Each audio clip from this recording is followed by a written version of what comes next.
Good morning, everybody. Today we are going to start the revision topic excretion.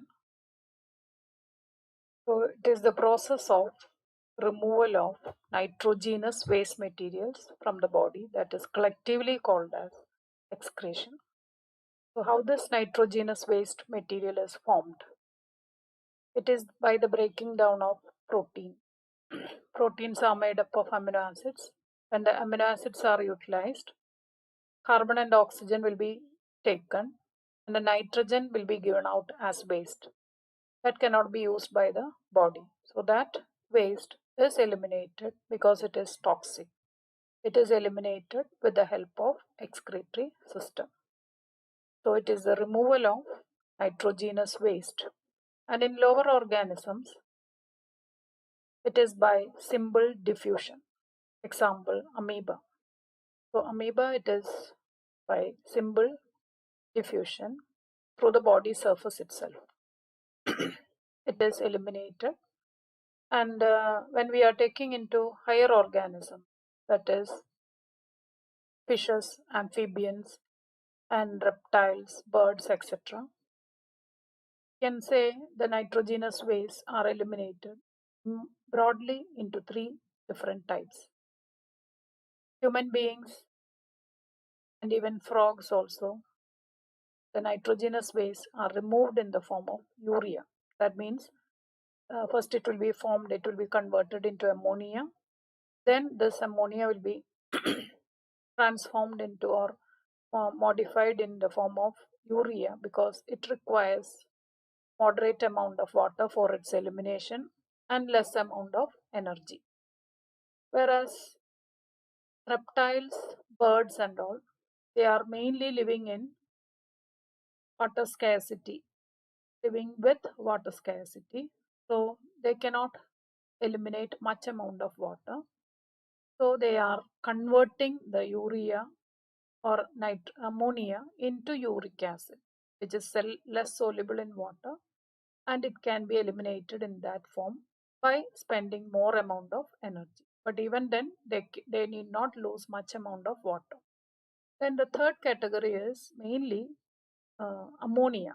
Ammonia, it will be eliminated. That is by the as such ammonia as it is, it will be eliminated. Mainly that can be tolerated or that can be performed by the fishes because they are living in water, and they can the ammonia which is toxic that can be directly diffused into the water itself. So it can be three different forms, either in the form of urea or in the form of uric acid or in the form of ammonia. That depends upon what type of animal. Then apart from nitrogenous waste, there are many other waste materials also which are formed in our body. The first thing is excess amount of water. So water along with the urine also it will be eliminated. Then certain amount of water is eliminated in the form of sweat, and some amount will be eliminated through the buccal cavity also. That means when we are breathing out, certain amount of water vapor also will be eliminated. Then surely last class we have learned the gases, respiratory gases. And gases also, not only respiratory gases, when we are taking food items, certain amount of volatile substances along with the gas, it can be eliminated. Breathing out through the air also, the gases can be eliminated. Then our circulatory system also removes carbon dioxide, which is an waste material. Then the next last one is salt. Excess amount of salt also can be according to the requirement of the body. They will always maintain the salt ionic balances, and that also will be eliminated. So these are the main different types of excretory material. Then when we move into the excretory system in human beings, the excretory system consists of a pair of kidney, and kidney is the main filtering unit where the removal of nitrogenous waste takes place from the blood.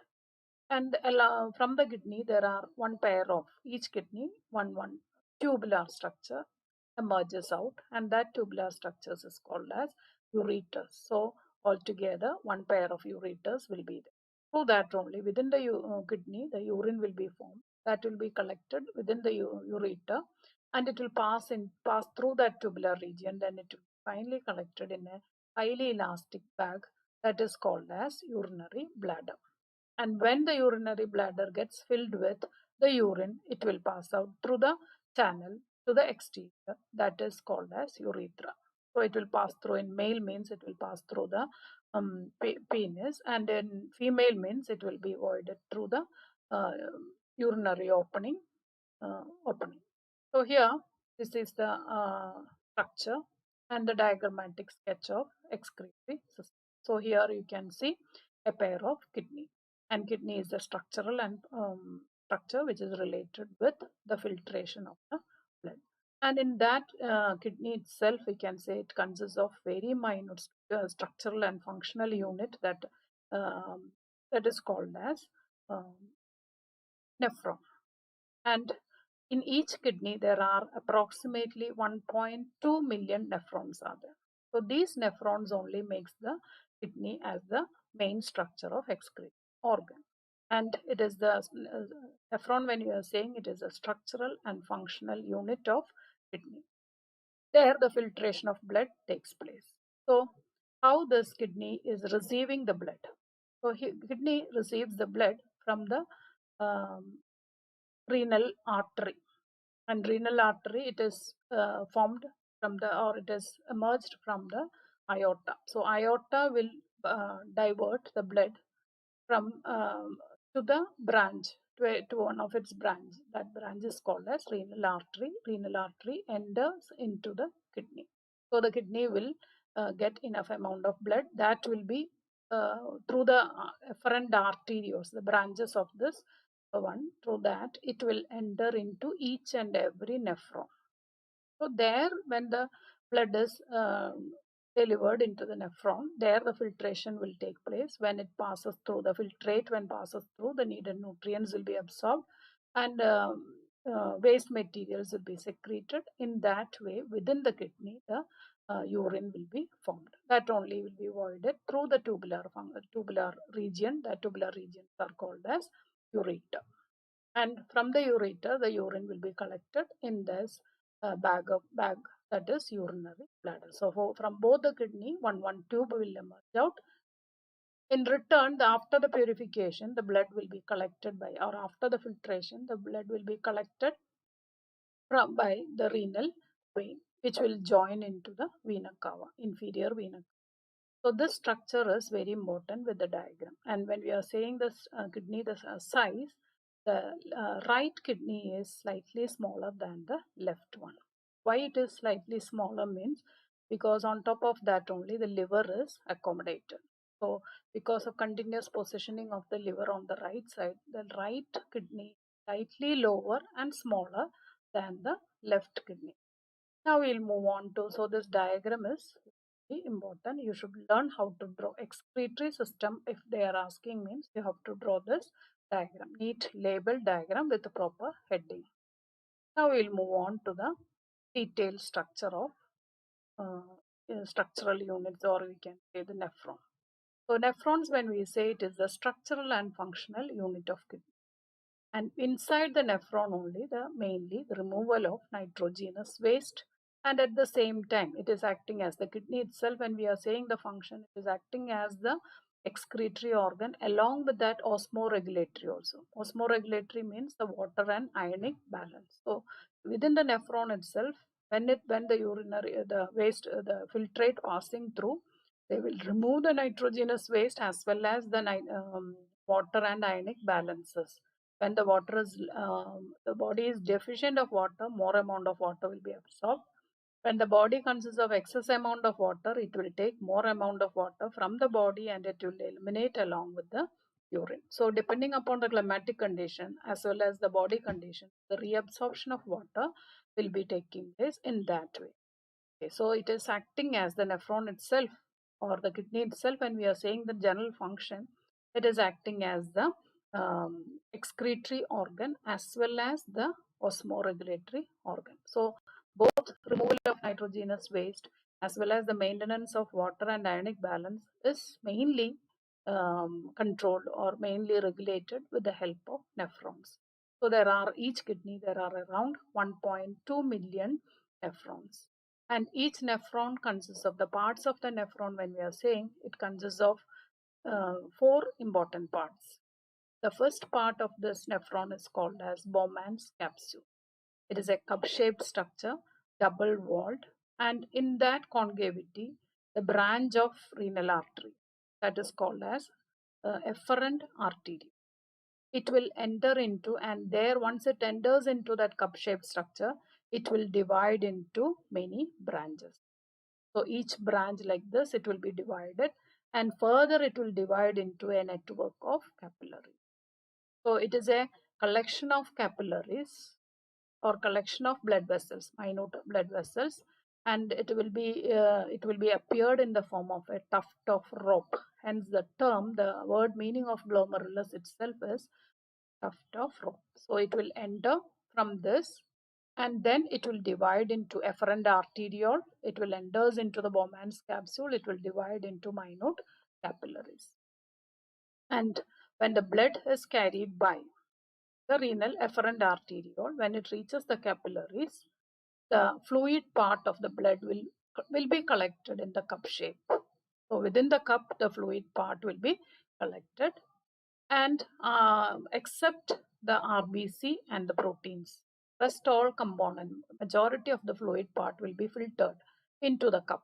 So that cup is called as Bowman's capsule, and the filtration is taking place in the glomerulus. So here we will show you the diagram we will show you, but first let me explain the part. Then there the filtration is taking place. So the filtrate which is formed from the glomerulus will be collected within the cup, and then it will pass on to the second region that is called as tubular region of the nephron. The tubule itself is divided into four major parts. The first part of the, soon after the Bowman's capsule, the first part of this slightly coiled, not highly, slightly coiled region, that is called as proximal convoluted tubule. So proximal means first, and convoluted means coiled. So proximal convoluted tubule. And when this filtrate is passing through, in that proximal convoluted tubule, or we can shorten it PCT. Within the PCT, the needed nutrients, that is because it is immediately the filtrate, the liquid part of the blood is collected, irrespective of the whether it is needed or not. So that filtration itself, we can call it as ultrafiltration, because based on the size, larger substances which is present in the blood will be retained.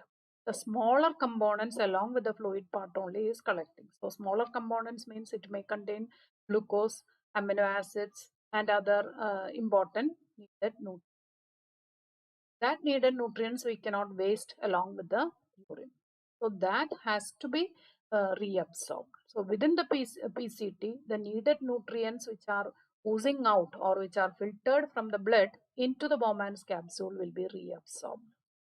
And in return, what will happen when near the PCT region, if any urea or uric acid or potassium, etc. is there, means that will be secreted from the body fluids. It will be diffused into the tubular region.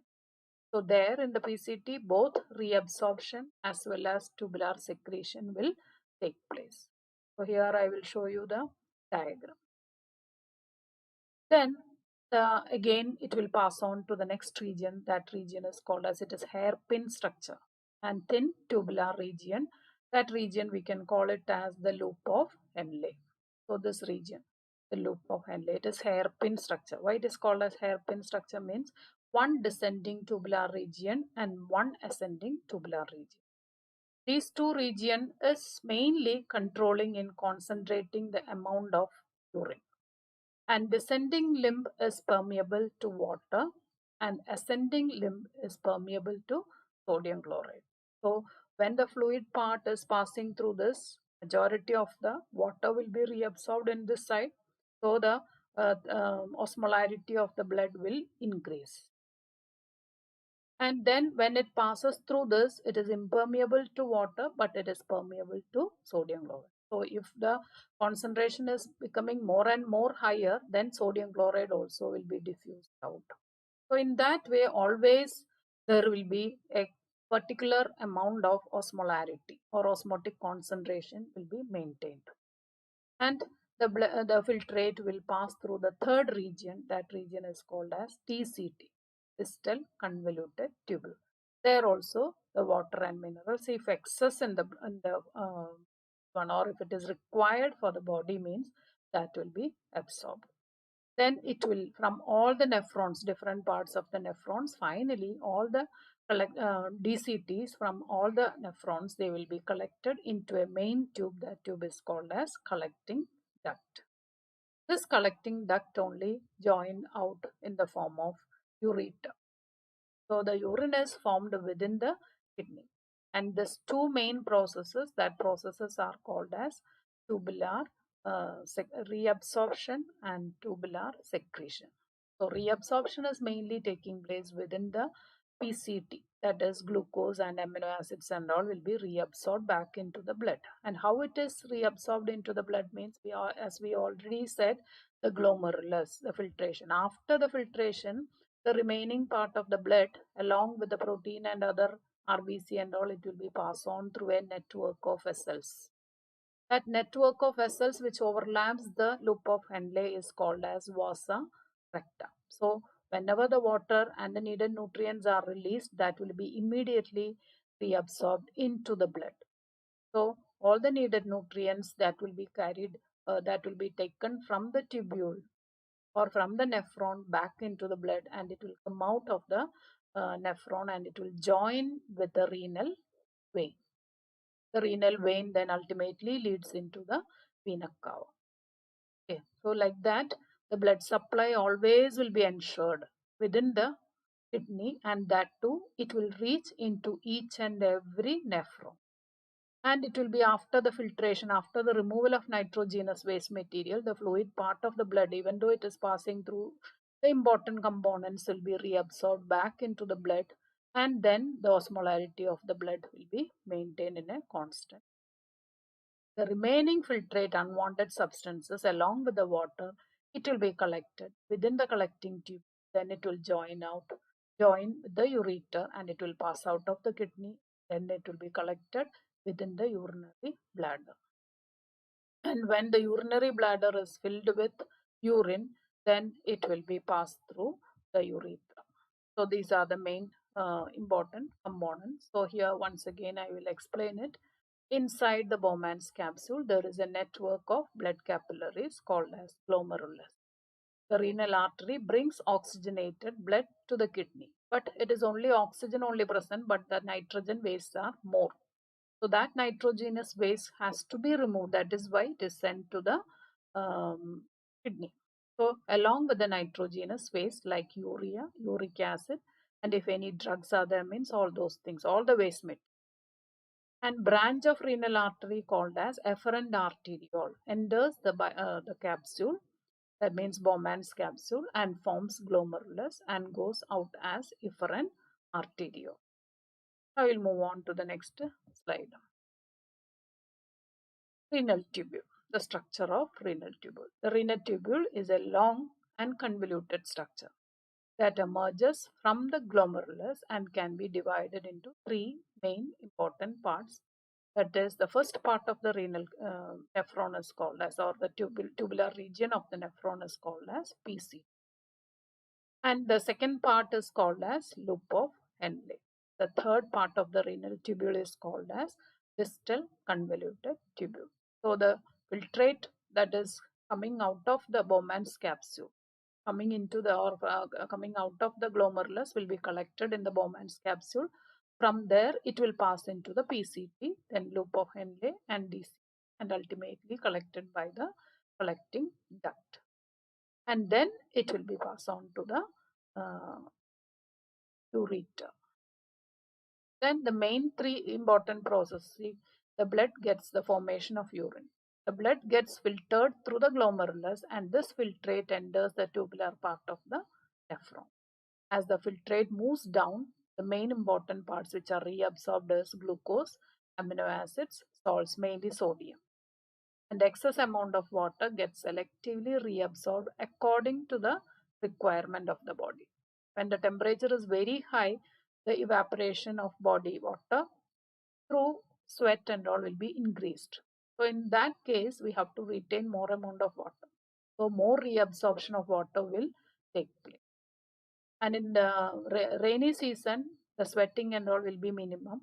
So the body consists of more amount of water. So the reabsorption will be minimum from the DCT. So accordingly, the water requirement, water and ionic requirement, ionic balance will be maintained in the DC, distal convoluted tubule. Then when the filtrate passing through the tubule, if any wastes are present, they are secreted into the tubule and forms the urine and collected in collecting duct, which joins to the ureter and passes to the bladder. The urine is stored in the urinary bladder until the pressure of the expanded bladder leads to the urge to pass it out through the urethra. So when it is fully filled, then we will automatically, it is under the control of your nerves, that we will have a feeling of micturition. Micturition means urinary sensation. So then that time from the brain we will receive the signal and they will give the signal to contract the muscles of the urinary bladder. So when the muscles of the urinary bladder contracting, the voiding of urine will take place. So it is purely under the control of nervous system. But even then, even though it is voluntary to a certain extent, we can control it. But when the holding capacity of the urine is exceeding than the required, then automatically a particular point, automatically involuntary also, there can be voiding of urine. So the process of voiding of urine through the urethra, that is called as micturition, MICTURITION. So we can usually control the urge to urinate. But in childhood, that is in infants, that capacity is very less. That is why often they are urinating till 2 years of age. After 2 years of age, almost the nervous control will be stabilized and they will learn how to control their urinating sensation. Then these are the steps of urine formation. The first step is called as glomerular filtration. Then the nitrogenous waste, glucose, water, amino acid from the blood filter from blood to the Bowman's capsule. Second one, tubular reabsorption, because the needed nutrients will be there because ultrafiltration. It is called as ultrafiltration, size wise. So the glucose and all size wise it is small, so that also will be passed on to the filtrate. So that will be reabsorbed back into the capillaries. Capillaries means vasa recta. Okay, the blood within the vasa recta, it will absorb the needed nutrients. Then along with that secretion also will take place. The surrounding tissue fluids, if any excess amount of urea or water or potassium etc. means that will be secreted into the tubule and that will be collected. It will pass through the loop of Henle, then DCT, then collecting duct, and in that way the urine will be formed. It is passing through the ureter, then to the urethra it will be voided. So this diagram is the flow of fluid, how the flow of fluid is taking. So blood will be carried by the efferent arteriole and it divides into glomerulus and there the filtration takes place. The filtrate will be collected in the lumen of the Bowman's capsule. From there it is passing through the first region that is called as PC. Reabsorption of needed nutrients and again the filtrate will pass through the hairpin structure. So the arrow mark is important. Loop of Henle, first into descending limb, then a narrow section, deepened region, that is loop of Henle of the loop of Henle, then the ascending region of the loop of Henle, then it will pass on to coiled region, second coiled region, that is called as DC, then collecting duct, which will join into the ureter. So this diagram shows the direction of the flow of fluid. Now we'll move on to the last part, that is when the kidney is not functioning properly. So most of the cases in healthy person, the kidney will function normally and in an approximate amount of urine which is formed is approximately 1.5 liters in a day. Even though 180 liters of fluid is um, filtered, out of that 1.5 liters only will be transformed into urine. The remaining amount will be always, they will be reabsorbed back into the blood. That is, at any time, if any waste material is entering, any toxic material is entering, then and there the blood will be carried to the kidney. And there the filtration, then and there the filtration will take place. That is why that huge amount of blood is transferring in a day. 180 liters of fluid enters into the kidney every day. And out of that, very less amount only filtered out as the urine. 180 liters minus 1.5 liters only urine. The remaining will be reabsorbed back into the blood itself. Then here, if this continuous work, or if we are taking too much of toxic contents and all, means the kidney will be overburdened. All the nephrons will be working hard, and gradually the nephrons will not be able to do their normal function. So one by one, every day, gradually the nephrons will shut down, and that will be reflected in the body because all the nitrogenous waste materials will be accumulating. That only we will call it as kidney malfunction. So you can notice that kidney patients, they will have puffy face and swollen legs and body parts, and because that water and minerals means nitrogen containing toxic components are not eliminated from the body. It is not filtered out. So it will retain and it will cause many complications, and their life will be miserable. So in order to avoid that, there is an artificial system which will work somewhat equivalent of kidney or nephron, a filtering unit. So that alternate mechanism is called as hemodialysis. So how this hemodialysis is worked? That is, when the kidney is not functioning, that means the nephrons are not functioning. When it is getting damaged, majority of the nephrons are getting damaged, the person will have discomfort.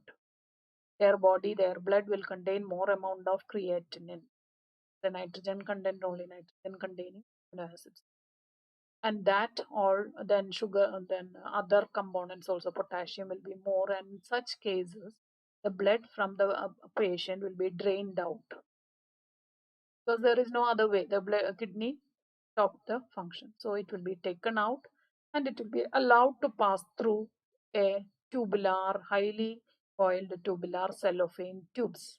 So cellophane tube, the function is they will act as the semi-permeable membrane, and these tubes will be fixed in a tank, the tank which will be filled with dialysing fluid.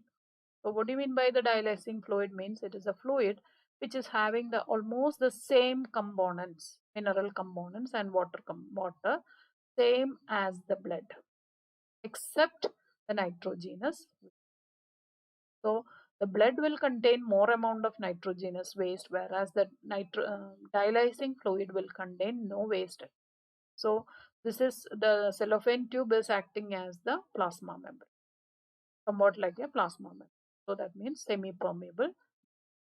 So where there is more to less, osmosis will, the diffusion will take place.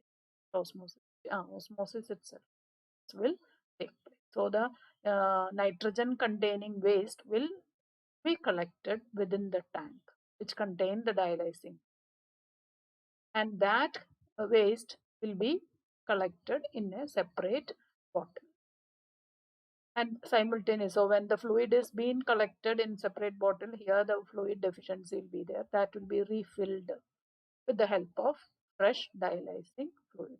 So net result, what will happen?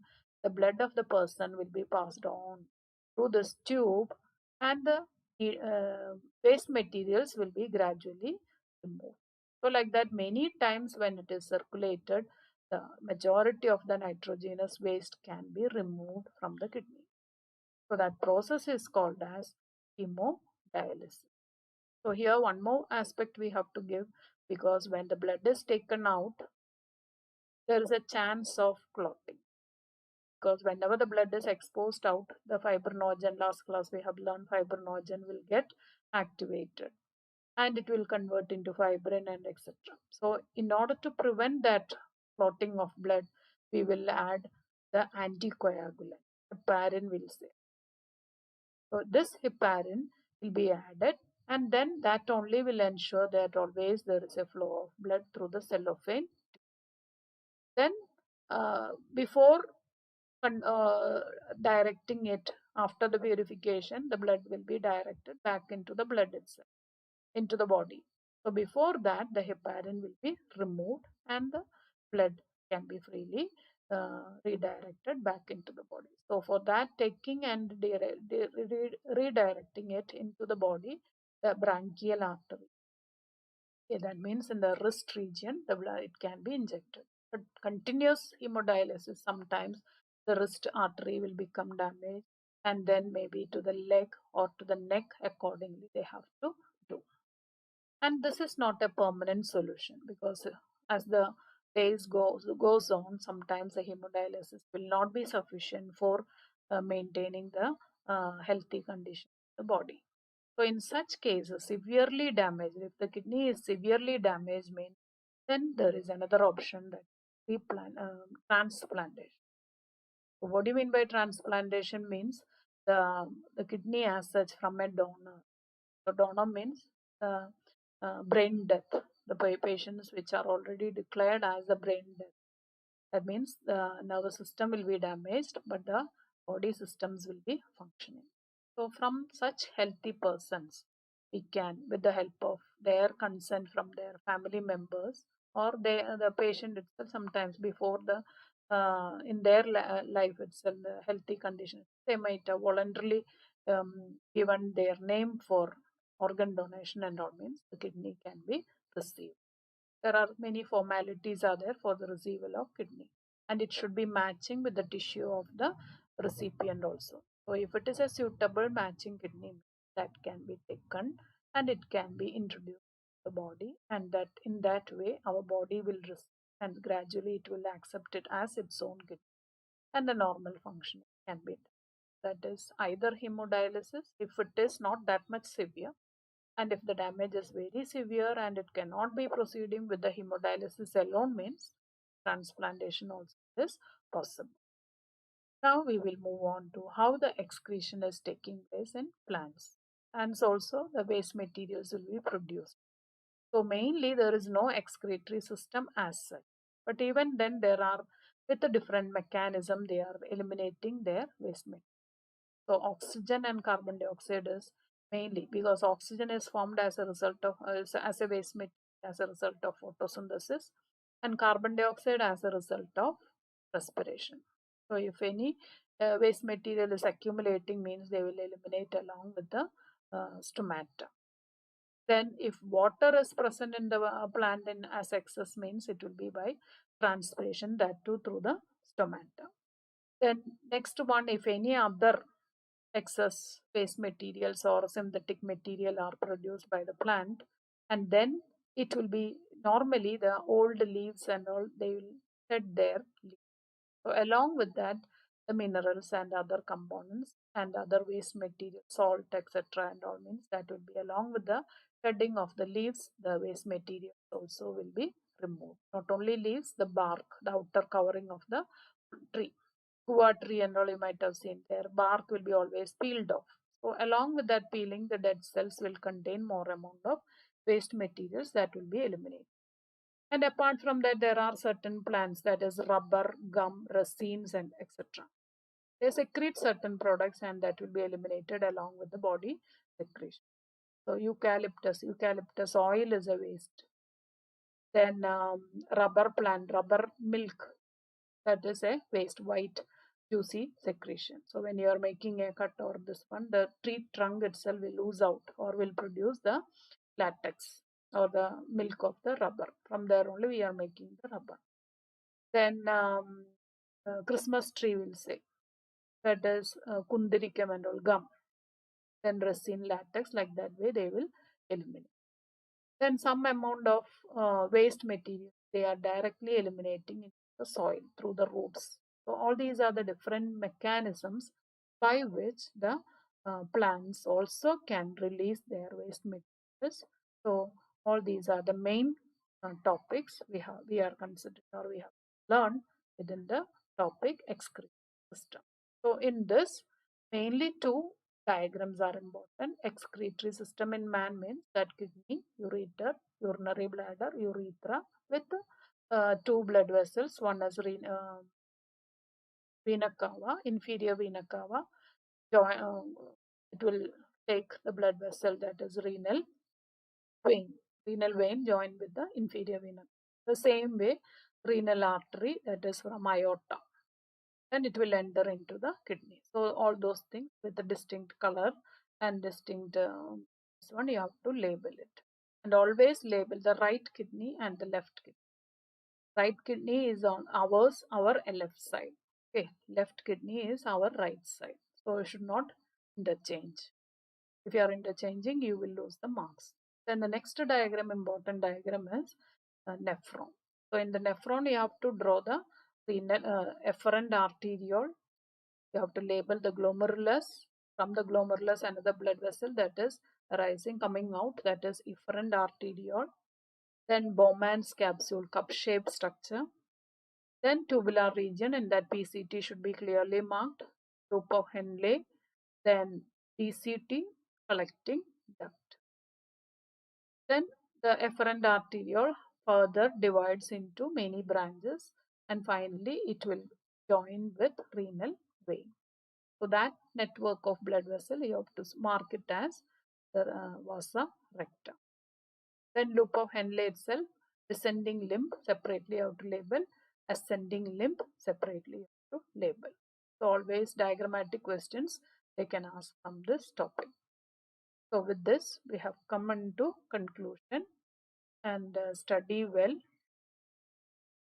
Best wishes for your revision, for your first term examination.